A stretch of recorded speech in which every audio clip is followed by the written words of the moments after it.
Politics is becoming more and more the name of the game when it comes to these mainstream media sites like VG247 or whatever, and sites like IGN, sites like Polygon, sites like Kotaku, even Kotaku, I believe, from what I read recently, have even come out and admitted that they don't really care too much about the actual gaming stuff. They actually care more about politics. At least they're finally being honest, I guess. But so we have here an interesting article. This comes from VG247, who have been very, very critical about Ubisoft recently because they have basically come out and said that they aren't trying to make political statements with their games. That's pretty much what Ubisoft has come out and said. And because of that, VG247 have become very butthurt about that, and they aren't very happy about that. So we have here an article about Watch Dogs Legion, which I have mixed feelings about, but let's go ahead and see what Natalie has to say in this article. Apolitical publisher Ubisoft, that is kind of a passive-aggressive jab at Ubisoft, has finally made it onto a politics show. Watch Dogs Legion's post-Brexit setting has landed a spot at the center of a BBC political debate. Eurogamer reports that a panel of journalists and talking heads discussed the game's take on the UK. First, though, the show played short film interviewing creative director Clint Hawking to set the stage. Legion might have started before Brexit, but the game is deeply concerned with how it happened. The causes of Brexit are the causes of the problems in our world, explained Hawking. That's really how we address it. So, yeah. Let's see here. The Politics Live panel ran the gamut. Hard Brexiteers like Toby Young called it a paranoid apocalyptic fever dream from the famously left-leaning Ubisoft. So the causes of Brexit are the causes of the problems in our world. That's really how we address it. So basically they're really putting a lot of emphasis on Brexit and making it seem like it's a really huge thing, which Brexit is definitely nothing to really take not seriously or anything. It's a pretty big deal, but at the same time, I kind of have mixed feelings about this. On the one hand, I'm really confused because Ubisoft is like, no, we're not trying to make any political statements in our games, and then on the other hand, we have them making games like this where it's set in settings like Brexit or post-Brexit or whatever. And I don't know how I feel about that because, like I've said before on the channel here, I don't mind games that kind of use political settings in their games, but I have a problem when they try to force political statements in their games. Is Ubisoft going to be trying to force any sort of political statements or ideologies or belief systems on people, on the gamers in this game? That's something that I'm very curious about. I don't mind the fact that this game has a political setting necessarily. There's a lot of movies, there's a lot of games that I like that have political type of settings to them.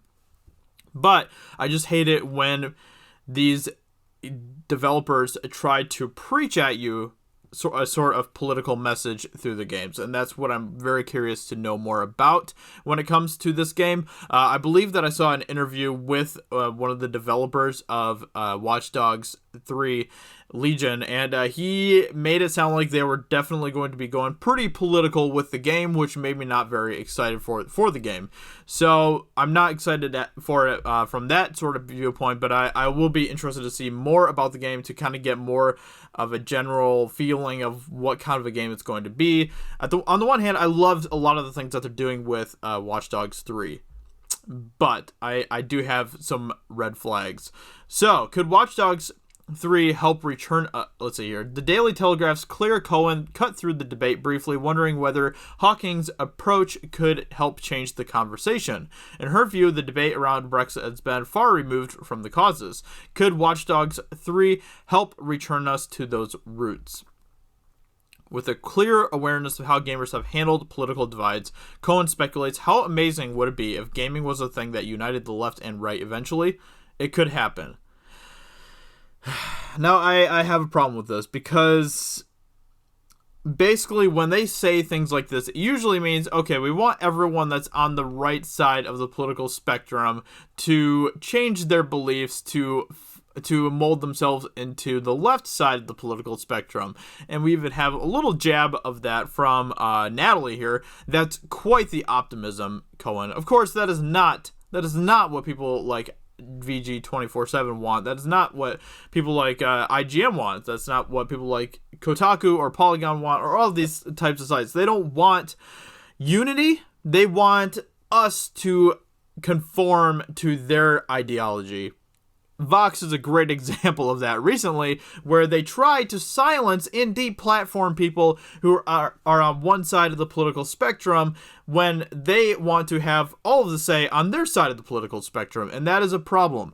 They don't want conversation. If you want unity, you have to be willing to have conversations and not try to silence or deplatform one side of the political spectrum. That is the problem here.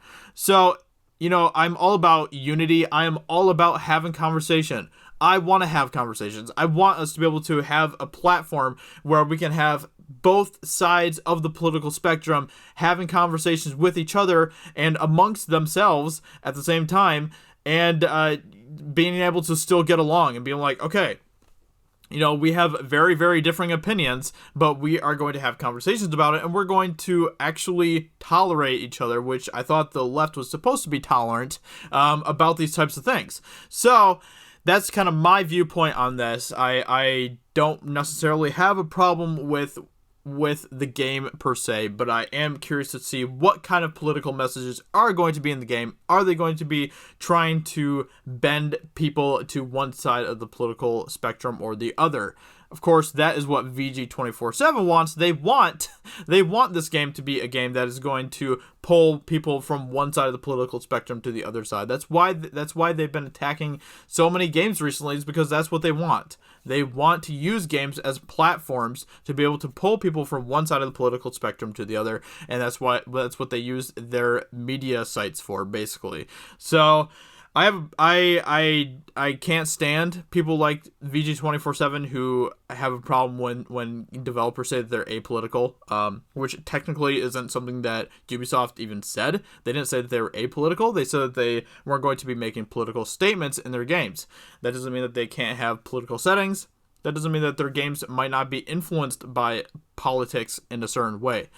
As long as they don't make any sort of preaching political statements or anything like that, I'm totally fine with that. I really am. Anyway, let me know in the comments below. What do you think about this article? What do you think about this news? I do want to hear your guys' thoughts about this. Let me know in the comments below, and I will talk to you all very soon in another video. Talk to you later. Bye.